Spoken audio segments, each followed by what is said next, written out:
Hello everyone, I hope आप लोग सब ठीक होंगे। आज हम लोग डिस्कस करने जा रहे हैं डेडिकेशन पोएम बाय वोले सोयंका। वोले सोयंका एक नाइजीरियन राइटर हैं। नाइजीरियन सिविल वार के दौरान सोयंका ने सीज फायर के लिए अपील की थी, जिसके नतीजे में उन्होंने 22 महीने जेल काटी। उसी दरमियान उन्होंने बहुत सारे वर्क्स लिखे, लाइक ड्रामा, पोइट्री, नॉवेल्स। तो पोइट्री भी उन्होंने उसी दरमियान लिखी, जिसमें से एक पोइम है डेडिकेशन। ये 1963 में लिखी फॉर मोरैमी।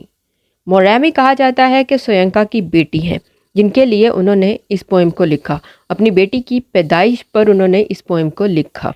इस पोएम को हम डिफरेंट पर्सपेक्टिव्स से पढ़ सकते हैं, लेकिन टू मेन पर्सपेक्टिव्स हैं। एक, protectiveness for his daughter, and second, protectiveness for the earth. मतलब ज़मीन और अपनी बेटी दोनों के लिए मोहब्बत का इजहार किया है उन्होंने इस पोएम के ज़रिए। तो चलिए पोएम देखते हैं हम। तो पोएम का टेक्स्ट देखते हैं हम। Earth will not share the rafters and way. ज़मीन नहीं बर्दाश्त करेगी एक मछेरे की दुश्मनी को। राफ्टर कहते हैं मछेरा। मछेरे की दुश्मनी को क्या मतलब? मछेरा जो है अपना लालच पूरा करने के लिए ज़मीन पर या समंदर के अंदर जाल बिछाता है, और वो क्या करता है, मछलियों को पकड़कर अपना लालच पूरा करता है ज़मीन से। तो सोयंका क्या कह रहे हैं कि ज़मीन जो है उस लालच को बर्दाश्त नहीं करेगी। डंक फ्लोर्स ब्रेक, जब ज़मीन के ऊपर गोबर फैल जाते हैं। नॉट द गैको स्लाइड स्किन, तो उससे क्या होता है, गैको कहते हैं छिपकली को। तो छिपकली की जो नरम जिल्द होती है उससे कोई नुकसान नहीं होता। But it's fall test this soil for death and plumb her deep for life.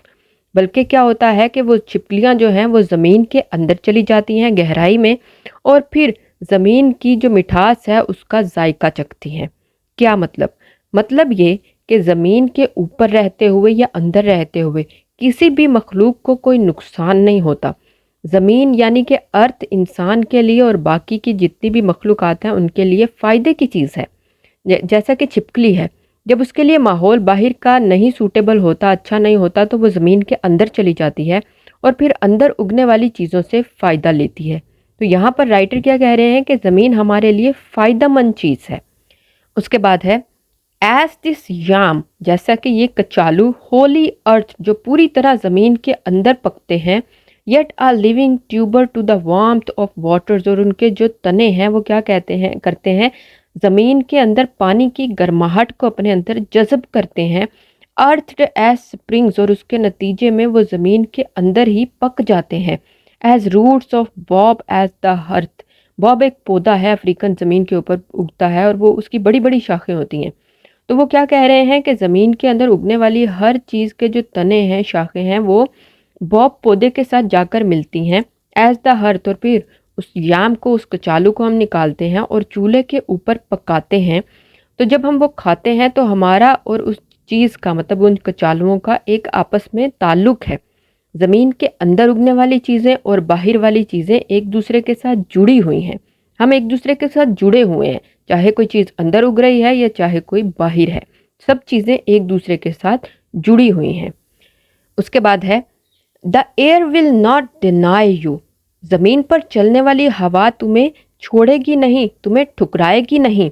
Like a top spin you on the naval of the storm, बल्कि क्या करेगी, तूफान के मरकज़ के अंदर तुम्हें गोल गोल घुमाएगी। फॉर द हू, एक खोदने वाले आले की तरह। हू किसी को कहते हैं, खोदने वाले आले को।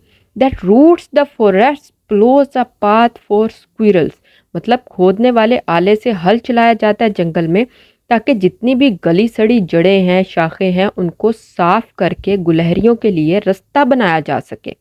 जैसा उनके लिए रास्ता बनाया जाता है, ऐसे ही तुम्हारी ज़िंदगी में आने वाला तूफान तुम्हारी ज़िंदगी की मुसीबतों को, गंदगियों को ख़त्म करेगा अपने साथ गोल गोल घुमा कर। तो क्या कह रहा है राइटर कि ये जो ज़मीन पर चलने वाला तूफान है, इससे डरो मत, ये तुम्हें कोई नुकसान नहीं पहुंचाएगा, बल्कि तुम्हारी ज़िंदगी की मुसीबतों को ख़त्म करेगा, उस खोदने वाले आले की तरह।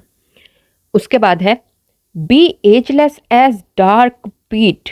ऐसे बूढ़े हो, ऐसे उम्र रसीदा हो जैसा कि काला कोयला, पीट कहते हैं कोयले को। But only that rains fingers, जिसके ऊपर सिर्फ बारिश के कतरे पड़े, बारिश के झोंके पड़े। Not the feet of man, ना के आदमियों के पैरों के निशान, मे वॉश यू ओवर, तुम्हें धो दें। Long where the sun's shadow, सूरज के साय के अंदर काफ़ी देर तक खड़े रहो। Run naked to the night, और रात की खामोशी का मज़ा उठाओ। क्या मतलब ये? मतलब ये कि ज़मीन के ऊपर रहते हुए जब तुम बूढ़े हो जाओ तो ऐसा ना हो कि तुम्हारे ऊपर ज़ख्मों के, इंसानों के दिए हुए ज़ख्मों के निशान हो, बल्कि जो बारिश है उनके कतरों के निशान हो। तुम्हारी ज़िंदगी में खूबसूरत यादें हों, बुरी यादें ना हों। नेक्स्ट है पेपर्स ग्रीन एंड रेड, जो पेपर्स कहते हैं मिर्चों को, ग्रीन एंड रेड सब्ज और सुर्ख। चाइल्ड मेरे बच्चे, योर टंग आर्च, आर्च कहते हैं गुंबद को, ये जो अगला हिस्सा होता है हमारी ज़बान का। टू स्कॉर्पियन टेल, वो किसकी तरह हो, बिच्छू की जो पूंछ है उसकी तरह। स्पिट स्ट्रेट, वो सीधी खड़ी हो जाती है। रिटर्न टू डेंजर्स थ्रेट्स, जैसे ही उसे खतरा नज़र आता है या हमला नज़र आता है तो बिच्छू की जो पीछे वाली टेल है वो सीधी खड़ी हो जाती है। तो राइटर क्या कह रहा है कि मेरे बच्चे अपने ज़ुबान को ख़तरे के लिए बिच्छू की टेल की तरह इस्तेमाल करो।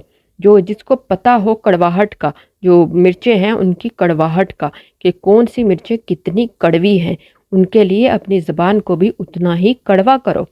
Yet coo with the brown pigeon, लेकिन तुम्हारी ज़ुबान में मिठास हो उन लोगों के लिए जो अच्छे हैं, जो नर्म हैं।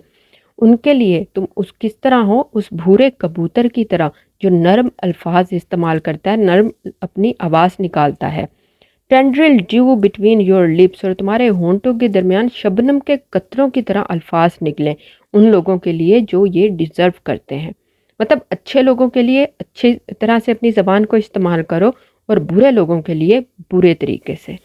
उसके बाद है shield you like the flash of palms, shield you अपनी हिफाजत करो like the flash of palms, जैसा कि हमारी हथेली का गोश्त है।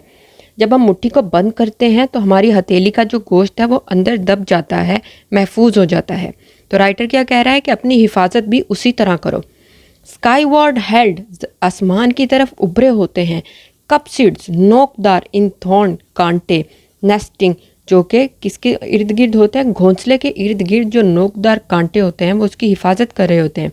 तो राइटर क्या कह रहा है कि मेरे बच्चे अपनी हिफाजत भी वैसे ही करो। Ensealed as the heart of kernel, और जैसा कि बीज खोल के अंदर होता है, जैसे कि हम बादाम को देखते हैं वो खोल के अंदर होता है, तो उसी तरह से अपने इर्द गिर्द भी एक खोल बनाओ ताकि तुम महफूज रहो। अ विमेंस फ्लैश इज़ ऑयल, एक औरत का जिस्म ऑयल की तरह होता है।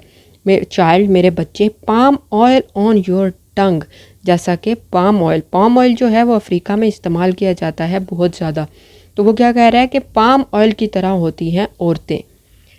इट्स सपलनेस टू लाइफ, के पाम ऑयल जो है वो ज़िंदगी के लिए बहुत ज़्यादा मुफीद होता है। एंड वाइन ऑफ दिस गोड, और जैसे शराब है ऑफ दिस गोड, गोड किसको कहते हैं, लौकी को, जैसे लौकी की शराब होती है। From selfsame timeless run of runnels, और तुम्हारी ऐसी नशोनुमा कर देंगे कि तुम्हारे अंदर से नदियाँ बहें। एज रीफिल, ताकि वह दोबारा से भर दें योर पॉडलिंग्स, तुम्हारे तालाबों को। मतलब ये कि तुम्हारी नशोनुमा ऐसे करेंगे कि तुम्हारी आने वाली नस्लें भी उससे फ़ायदा उठाएं। चाइल्ड मेरे बच्चे, वीन फ्रॉम यूअर्स, और हमने तुम्हारा दूध छुड़वाया। वी एम्ब्रेस, और तुम्हें गले लगाया। अर्थ हनीड मिल्क, और तुम्हें फिर पालना शुरू किया ज़मीन से निकलने वाले दूध से, मतलब जो भैंसों का दूध होता है उसके ऊपर तुम्हें पालना शुरू किया। Wine of the only rib, जो कि हमारी पसलियों के लिए शराब की तरह है। Now roll your tongue in honey, अब अपनी ज़बान को घुमाओ इस शहद के अंदर। Till your cheeks are swimming honeycombs, जब तक कि तुम्हारी जो गालें हैं वो छत्तों की तरह, जो छत्ते होते हैं उनकी तरह बन जाएं। Your word needs sweetening child, तुम्हारी दुनिया को मिठास की ज़रूरत है मेरे बच्चे। अब यहाँ पर राइटर क्या कह रहा है कि अपने आप को इतने अच्छे से बढ़ाओ, बड़े करो। हमने तुम्हारी नशोनुमा ऐसे की है कि तुम आने वाली नस्लों को फ़ायदा दो। अपनी ज़िंदगी की उदासी को ख़त्म करो और अपनी ज़िंदगी को मिठास से भर दो, ताकि तुम दुनिया के अंदर भी उस मिठास को फैला सको और अपनी ज़बान का मिठास से इस्तेमाल कर सको। क्योंकि जो दुनिया है इसको मिठास की ज़रूरत है, इसको मीठी यादों की ज़रूरत है, हमदर्दियों की ज़रूरत है। Camwood round the heart, camwood एक पौधा है जिसका फूल होता है, उसको लगाया जाता है ज़ख्मों के ऊपर भी। तो राइटर क्या कह रहा है कि उसको अपने दिल के ऊपर लगाकर अपने सारे ज़ख्म साफ कर दो। Chalk for flight of blemish, और जितने भी निशान रह गए हैं चॉक से उन्हें भी मिटा दो। सी, और देखो, इट डॉन्स, सुबह हो गई है। मतलब ये कि अपनी ज़िंदगी के जितने भी निशान हैं, ज़ख्म हैं, उन्हें मिटा दो और फिर देखो एक अगली नई सुबह आई है जो कि नई अच्छी यादों के साथ अच्छी ज़िंदगी को लेकर आई है। एंटीमनी बीनीथ आर्म पिट्स, एंटीमनी कहते हैं सुरमे को, कि अपनी बगलों के ऊपर अंदर क्या लगाओ, सुरमे को, लाइक अ गॉडेस, एक गॉडेस की तरह, and leave this taste long on your lips, और फिर जो मीठा जायका है उसको अपने होंठों पर छोड़ दो एक लंबे अरसे के लिए। ऑफ सॉल्ट, और वो जो नमक का जायका है, that you may seek none from tear, ताकि जो नमक का जायका तुम्हारे आंसुओं से तुम्हारे होंठों तक पहुंचा है वो ख़त्म हो जाए। मतलब जब तुम उदास थे, रो रहे थे, तो आंसू जब होंठों पर पड़ते थे तो वो एक नमकीन सा जायका देते थे, उनको ख़त्म कर दो और एक मीठे जायकों को अपने होंठों पर छोड़ दो। This rain water is the gift, ये जो बारिश का पानी है ये एक गिफ्ट है, ऑफ गॉड्स, खुदाओं का। ड्रिंक ऑफ इट्स प्योरिटी, इसको पूरी तरह अपने अंदर भर दो, पी लो। बियर फ्रूट्स इन सीजन, और हर जो सीज़न है, मौसम है, उसका फल खाओ। मतलब ये कि ज़मीन से उगने वाले जो फल हैं उनका मज़ा लो और अपनी ज़िंदगी की उदासी को ख़त्म कर दो। उसके बाद है fruits then to your lips, और अपने होंठों पर मज़ा चखो मिठास का। किनकी मिठास का? फलों की मिठास का। Has to repay the debt of birth, कि तुमने इस ज़मीन के ऊपर जो बनने वाली चीज़ें हैं या उगने वाली चीज़ें हैं उनका क्या करना है? कर्ज अदा करना है। मतलब ये कि जो भी तुम ज़मीन से खा रहे हो वो तुम्हारे ऊपर एक कर्ज है जो तुमने ज़मीन को अदा करना है, फ़ायदा देकर, ज़मीन के ऊपर रहने वाले लोगों को फ़ायदा देकर, ज़मीन से उगने वाली चीज़ों को फ़ायदा देकर। यील्ड, पैदा करते हैं। मैन टाइड्स, इंसान जो है वो आर्टिफिशियल चीज़ों को पैदा करते हैं, लाइक द सी, घनी तादाद में। एंड एबिंग, और फिर जवाल का शिकार होते हैं। Living a meaning of the fossiled sands, एक ज़मीन के अंदर कदीम बेमायनी सैंड, मतलब मिट्टी को छोड़कर।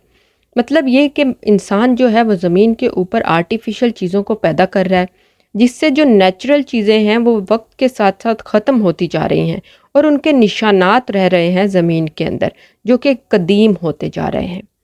तो ये है ये पोएम डेडिकेशन। इस पोएम के अंदर मेनली राइटर ने क्या कहा है कि ज़मीन को किस तरह से इस्तेमाल करो अपने फ़ायदे के लिए। ये तुम्हें नुकसान नहीं पहुंचाएगी बल्कि फ़ायदा पहुंचाएगी। इससे डरो मत, ये तुम्हारे फ़ायदे के लिए है। और अगर तुम्हारे साथ कुछ गलत होता है, जैसा कि स्टॉर्म है, तूफ़ान है, तो उससे डरो मत, बल्कि वो तुम्हारी ज़िंदगी की मुसीबतों को तुमसे दूर ले जाएगा, ख़त्म कर देगा। तो ये एक्चुअल में क्या है, नाइजीरिया की जब इंडिपेंडेंस हुई थी, जब वो इंडिपेंडेंट हुआ था, कि तो उसके बाद सोयंका ने उनके लिए ये एक पोएम उनके लिए भी हो सकती है कि वो अपनी ज़िंदगी से उन उदासियों को ख़त्म कर दें और अब वो इंडिपेंडेंट हो गए हैं तो अपनी ज़िंदगी के अंदर मिठास भर लें और अपनी ज़िंदगी को उसी तरह से खूबसूरती की तरह गुजारें।